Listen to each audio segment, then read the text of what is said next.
সংবিধান সংস্কার কমিশনের ক্ষেত্রে যেটা হয়েছে সেটা হচ্ছে সংবিধান সংস্কার কমিশন রাজনৈতিক দলগুলোর কাছে মতামত চেয়েছিল এবং সেই মতামতের ভিত্তিতেই সুপারিশগুলি তৈরি করা হয়েছিল। তার থেকে কিছু বেছে নিয়ে তারপরে আমরা রাজনৈতিক দলগুলোর কাছে গেছি। এই প্রক্রিয়ার মধ্যে অত্যন্ত স্বল্প সংখ্যক দল, আমার স্মৃতি যতটুকু আমাকে সাহায্য করছে, প্রেসিডেন্ট পদ্ধতির কথা বলেছে, রাষ্ট্রপতি শাসিত ব্যবস্থার কথা বলেছে। ফলে সংখ্যাগরিষ্ঠের দিক থেকে এবং বাংলাদেশের রাজনৈতিক যেই ধারাবাহিকতা তার দিকে বিবেচনা করেই আমরা parliamentary system, Westminster style parliamentary সিস্টেমের কথা এবং তারই আলোকে সমস্ত রকম সুপারিশগুলো দেওয়া হয়েছে। যে সমস্ত সুপারিশ এসেছে তার ভিত্তিতে আলোচনা হয়েছে এবং প্রকৃতপক্ষে যে সমস্ত রাজনৈতিক দলের সাথে আলোচনা হয়েছে তারা আলোচনা টেবিলে রাষ্ট্রপতির শাসিত ব্যবস্থার কথা উল্লেখ করেন নাই।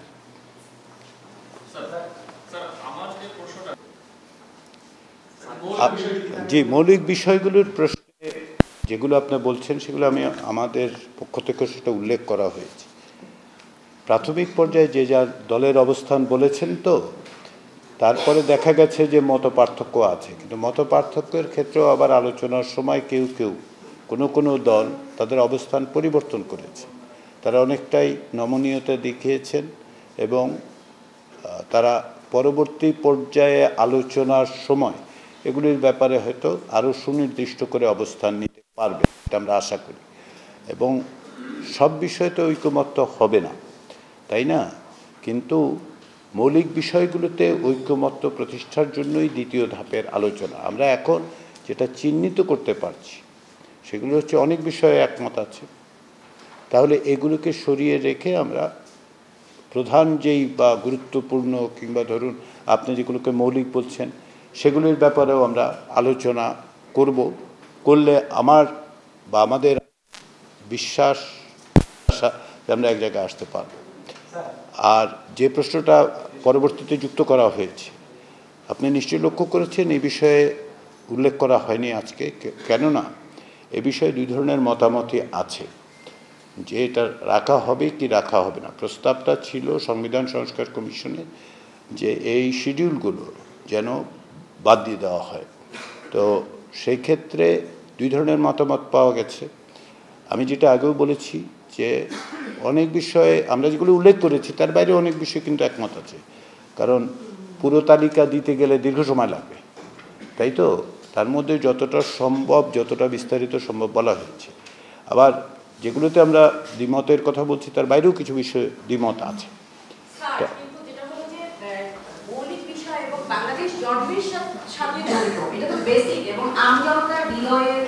আপনি যদি জামাতকে মূল দল হিসেবে কাউন্ট করে তাদের বলেন যে এটা তাদের সমর্থন আছে, অন্য দলগুলোর সমর্থন নাই, যেটা কিন্তু আমজনতা গ্রহণ করে কিনা সেটা আপনার কাছে প্রশ্ন।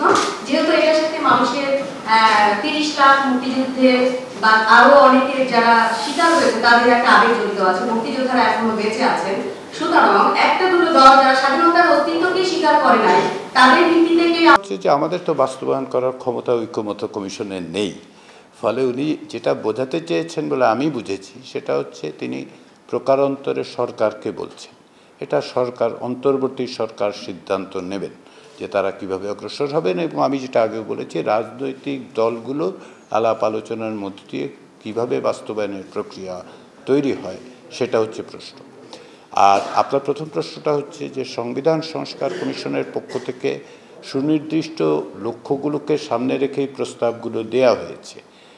লক্ষ্য করে দেখুন যে অনেক বিষয়ে এক ধরনের ঐকমত্য আছে যে ভারসাম্য প্রতিষ্ঠা করতে হবে। এখন প্রক্রিয়া পদ্ধতিটার প্রশ্ন, তাই তো? তো এটা আমরা দ্বিতীয় পর্যায়ে আলোচনায় নিঃসন্দেহে আমি আশা করি অন্তত পক্ষে যে আমরা খানিকটা অর্জন করতে পারব। আপনি যদি এগুলি অর্জিত না হয় তাহলে একেবারে মৌলিক কাঠামোর দিক থেকে কত বড় পরিবর্তন তৈরি হবে সেটা আপনার বিশ্লেষণের প্রশ্ন। গণমাধ্যম হিসেবে আপনারা করুন এবং রাজনৈতিক দলগুলোর সাথে কথা বলুন।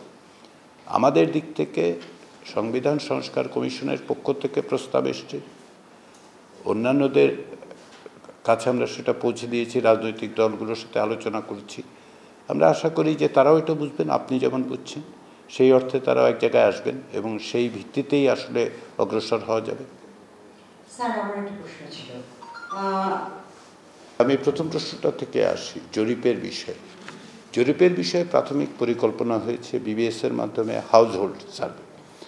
সংবিধান সংস্কার কমিশন এবং আরও দুটো কমিশন একই প্রক্রিয়ায় প্রায় 46,000-এর বেশি হাউস হোল্ডে সার্ভে করেছিল। আমরা সেটাই ব্যবহার করতে চাচ্ছি, যে কারণে আমি বললাম যে প্রাথমিক পর্যায়ে এই সিদ্ধান্তটা হয়েছে।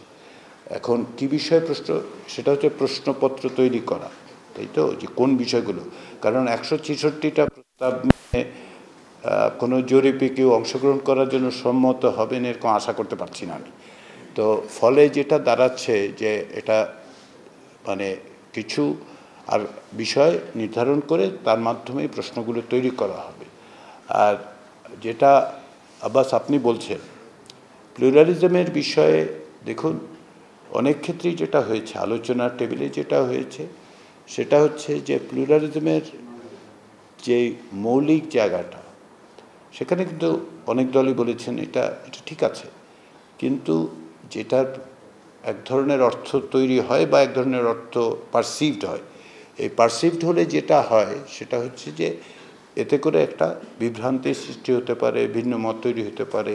হ্যাঁ, তো সেটা অ্যাভয়েড করার জন্যই তারা বলেছেন বহুত্ববাদটা বাদ দিই। তার বিকল্প হিসেবে কি, কেউ তো ভিন্ন শব্দ খোঁজার কথাও বলেছেন, আমরাও বলেছি দেখুন, কিন্তু আপনি সেকুলারিজমের কথা বললেন, বাংলাদেশের সংবিধানে সেকুলারিজমের অন্তর্ভুক্তির পর 53 বছরে 18 বছরের কম সময় বাংলাদেশের সংবিধানে আসলে ধর্মনিরপেক্ষতা রাষ্ট্রীয় এবং সংবিধানের মূলনীতি ছিল। ওই সময়ও যে পরিস্থিতি ছিল, যখন ছিল না তখনও যে কতটা মৌলিক পার্থক্য হয়েছে কিনা সেটা আপনারা অনুসন্ধান করতে পারেন। এখন যে বহুত্ববাদিতা বা সেকুলারিজম না থাকলে ধর্মীয় সংখ্যালঘু থেকে শুরু করে সংখ্যালঘু জনগোষ্ঠী, বিশেষ করে ধর্মনিরপেক্ষতার সাধারণ ধারণায় তো ধর্মীয় সংখ্যালঘুদের কথাই বলা হয়। বাংলাদেশের রাষ্ট্রের ক্ষেত্রে তো সংখ্যালঘু বলে পরিচিত যারা, তাদের প্রোটেকশনের ব্যবস্থা খুব কম। আপনি যদি দেখেন তাহলে দেখবেন যে সংবিধান সংস্কার কমিশনের পক্ষ থেকে এই রেকগনিশনের জন্য একটা ক্লজের কথা বলা হয়েছে সংবিধান, আমি এটা এখানে উল্লেখ করিনি, কিন্তু অধিকাংশ রাজনৈতিক দলই এই ধরনের একটা ক্লজ যেখানে সব ধরনের মানে ডিভার্সিটিকে ইনকর্পোরেট করা যায় তার একটা কমিটমেন্টের কথা কিন্তু বলা হচ্ছে। সেটা আমরা এখন পর্যন্ত দেখছি অধিকাংশ দলই তাতে একমত। সবগুলো বিষয় তো উল্লেখ করা সম্ভব ছিল না, সেই জন্য আমাকে মানে কিছুটা সংক্ষেপ করতে হয়েছে আর কি। আমরা আশা করি যে সেটা অন্তর্ভুক্তির মধ্য দিয়ে রাষ্ট্রের কমিটমেন্টটা থাকবে আর কি।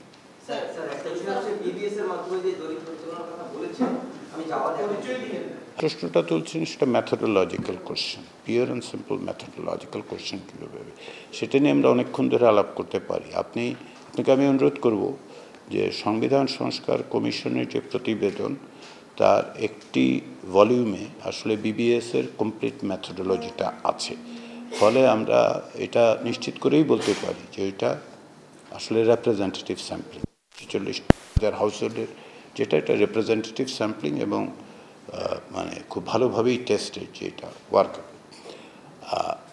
এবং তাতে তিনটা কমিশন করেছে এবং কোনো ত্রুটি বিচ্যুতি ধরা পড়ে নাই।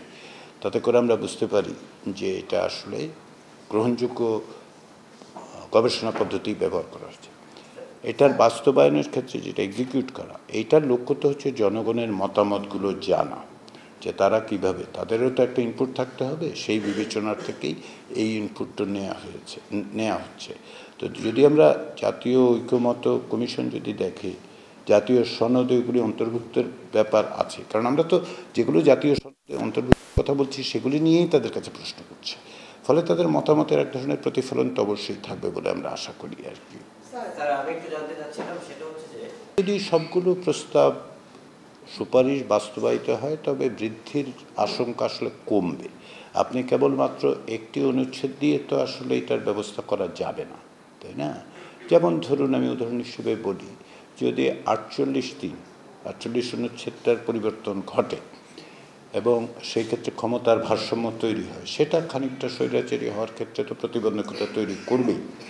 কিংবা ধরুন সংসদের স্ট্যান্ডিং কমিটিগুলোতে যদি বিরোধী দলের সভাপতিত্ব থাকে এবং এগুলো প্রকৃতপক্ষে শক্তিশালী হিসেবে কাজ করে, সেটা একটা প্রতিবন্ধক হিসেবে কাজ করবে।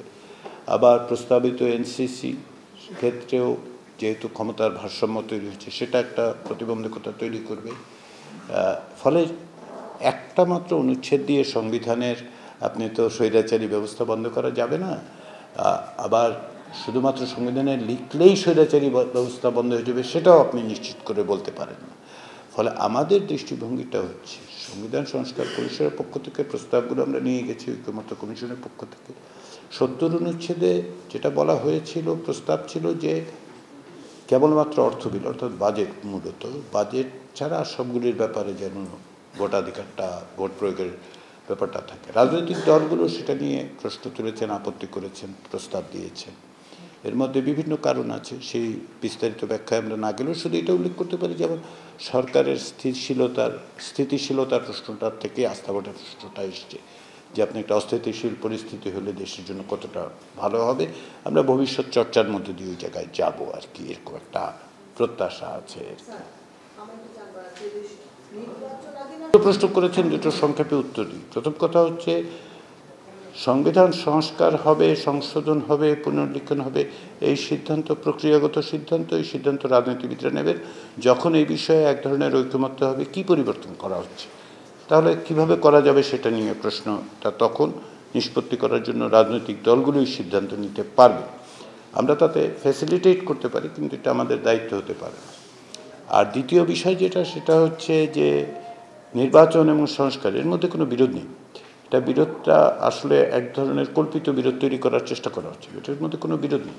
নির্বাচনী প্রক্রিয়া একরকম এবং এই যে জাতীয় সনদ তৈরির চেষ্টা, সেটা দীর্ঘমেয়াদের লক্ষ্যেই কিন্তু করা হচ্ছে, যে ভবিষ্যতে যাতে রাজনৈতিক কাঠামোটা এমনভাবে হয় যার মধ্যে স্বৈরাচারী ব্যবস্থা পুনরায় উত্থিত হতে না পারে এবং নাগরিকের অধিকারগুলো যেন সুরক্ষিত থাকে। এটা দীর্ঘমেয়াদের চিন্তা, আজকের চিন্তা না। আগামীকাল নির্বাচন হবে কিনা, 6 মাস পরে, 9 মাস পরে নির্বাচনটাই এক্ষেত্রে মুখ্য নয়। নির্বাচন কেন্দ্রিক যেগুলো, সেগুলোর ব্যাপারে কিছু আশুকরণীয়র ব্যাপারে, যেমন কিছু আরপিওতে সংশোধন, এই জাতীয় কিছু কিছু প্রস্তাব আমরা সরকারের কাছে দিয়েছি, যেগুলো নির্বাচন ব্যবস্থা সংস্কার কমিশনের মধ্যে থেকে উত্থাপন করা হয়েছে, সুপারিশ করা হয়েছে। তো সুনির্দিষ্টভাবে যেগুলো নির্বাচনকে সংশ্লিষ্ট, সেগুলো সরকার দেখছেন যে সেগুলো কী করা যায়, আর তার ভিত্তিতেই হয়তো আগামী নির্বাচনের ব্যবস্থাটা করা হবে, এটাই আমরা আশা করছি আর কি।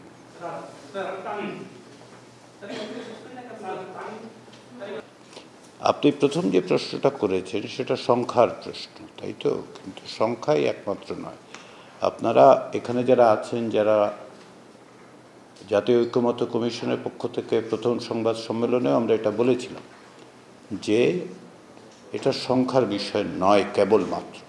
সংখ্যা গুরুত্বপূর্ণ, কিন্তু সংখ্যাই একমাত্র বিবেচ্য বিষয় হতে পারে না, কেননা রাজনৈতিকভাবে দলগুলোর সকলের অবস্থান এক নয়, এক শক্তিতে তারা অবস্থান করেন না, অতএব এগুলিকে বিবেচনায় নিতে হবে।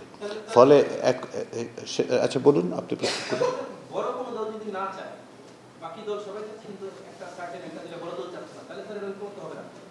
আমি কনক্লুসিভলি এই প্রশ্নটা, কারণ আপনার প্রশ্নটা হাইপোথেটিক্যাল, তো কনক্লুসিভলি আমি এই প্রশ্নটার উত্তর দিতে পারছি না, কারণ সেই জন্যই তো আলোচনা যে কোন জায়গায় গিয়ে দাঁড়ানো যাবে আর কি। আমাদের চেষ্টাটা থাকবে।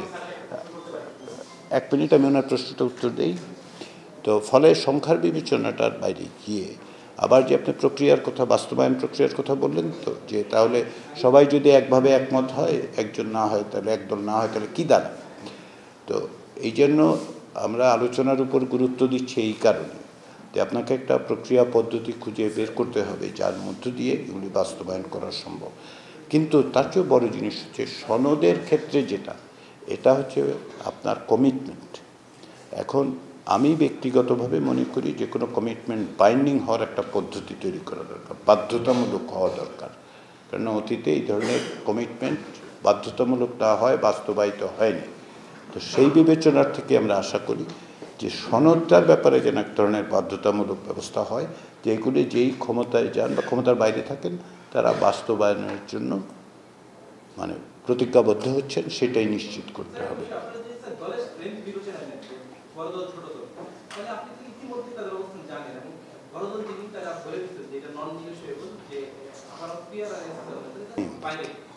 বাইরে কি বলেছেন সেটা তো আমরা তো আলোচনার টেবিলে দেখব না, একটু অন্যদের একটু প্রশ্ন করার সুযোগ দিই।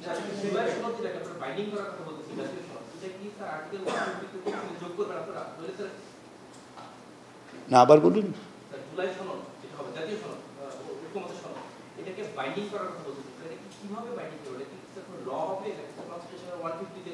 বাইন্ডিং এর ব্যাপারে আগে রাজনীতিবিদদেরকে একমত করতে হবে তো, যে এটা বাইন্ডিং হবে।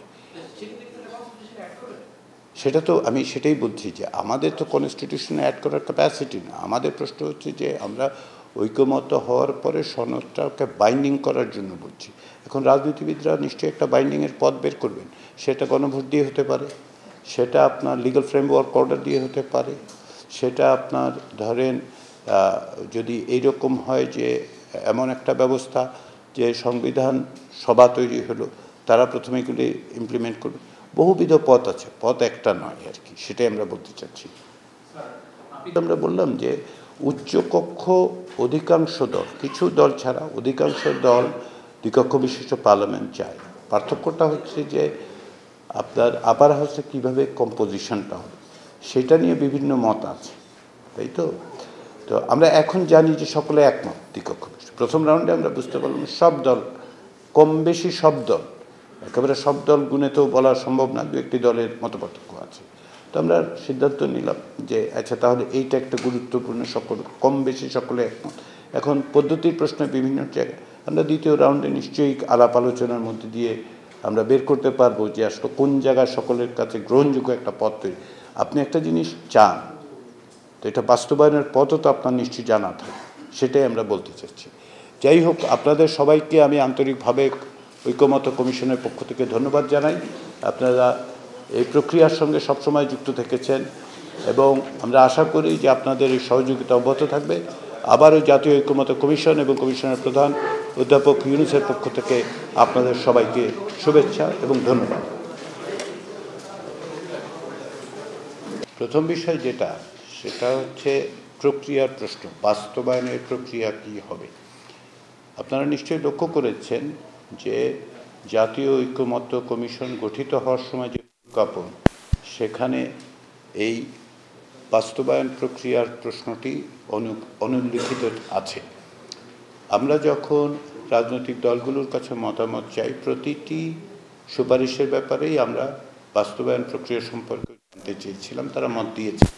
সেগুলো এক অর্থে আমরা একত্রিত করছি, কিন্তু পাশাপাশি এটাও আমাদের মনে রাখা দরকার যে বাস্তবায়ন প্রক্রিয়াটা আসলে রাজনৈতিক দলগুলো নিজেরাই নির্ধারণ করবে। এখানে জাতীয় ঐকমত্য কমিশনের কোনো সুনির্দিষ্ট প্রস্তাব নেই।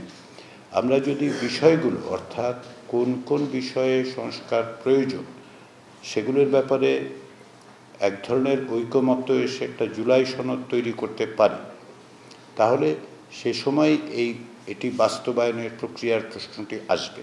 এবং আমরা আশা করি রাজনৈতিক দলগুলো যেহেতু সংস্কার প্রস্তাবের ব্যাপারে অকুণ্ঠ চিত্তে সমর্থন জানিয়েছেন, বারবার জানাচ্ছেন, তাদের যে কমিটমেন্ট সেটা প্রকাশ করছেন, আমরা মনে করি যে একটা পথ তারা নির্ধারণ করতে পারবে।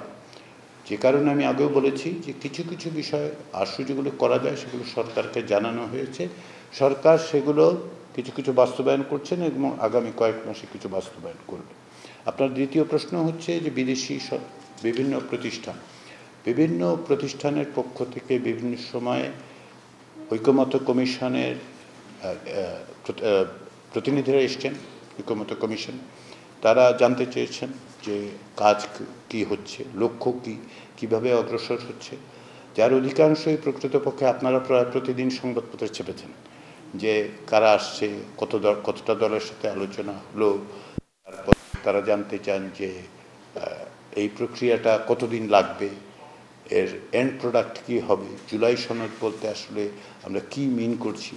এই ধরনের তথ্যাদি তারা আসলে জানতে চেয়েছেন। তারা নির্বাচনের সঙ্গে সংশ্লিষ্ট করে অন্ততপক্ষে আমার সাথে যাদের আলোচনা হচ্ছে তারা এইভাবে দেখেনি। তারা প্রাসঙ্গিকভাবে দেখেছেন যে সংস্কারের যেই ঐকমত্য তৈরির প্রচেষ্টা, সেখানে কমিশন কতদূর হবে, কতটা সম্ভাবনা দেখা যায়, কি কি চ্যালেঞ্জ আমরা মোকাবিলা করছি।